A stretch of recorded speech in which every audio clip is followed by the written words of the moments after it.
to go to bed soon, but I'll tell you one more story. So when I was younger, I did martial arts, and I had my big old bag with all my gear in it. I did Taekwondo, which is a sport fight as opposed to street fight. I don't like street fighters because they're often really cocky and they'll come up out of nowhere and be like, I'm a green belt and I can kick your ass. And you're like, I didn't ask. I'm actually a black belt, so I probably could kick yours. Oh, your sport. And they really kind of look down on sport. Whatever. It's a good way to get exercise, and you do learn how to fight. I learned how to fight my bullies. So I have no problem with sport, and that's what I did. So I kept all my shin guards and my foot pads and hand pads, and I kept all my gear in a big old bag. And gear is expensive. You have to take it home every night because you don't want anyone breaking into the dojo and taking your gear.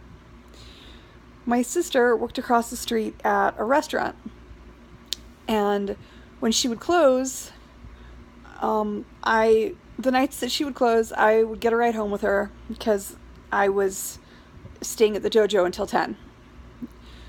And I often didn't feel like putting shoes on. So I would walk across the street barefoot because I don't even like shoes anyway, and hang around with my big old bag full of gear, barefoot, wearing my gi in my karate uniform.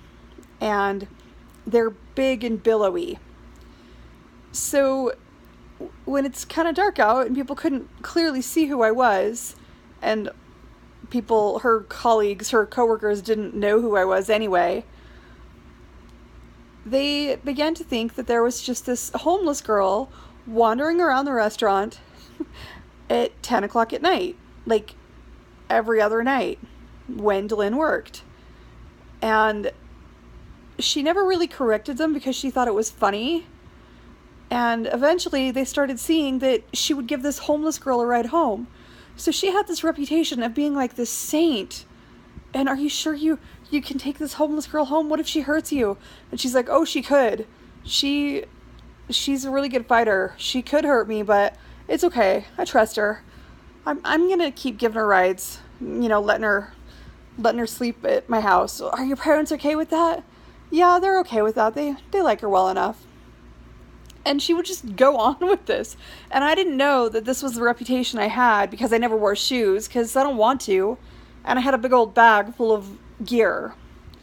So finally, months later, her coworkers are out and they look terrified of me. And one of them sees a similarity between us and they're like, you guys kind of look alike.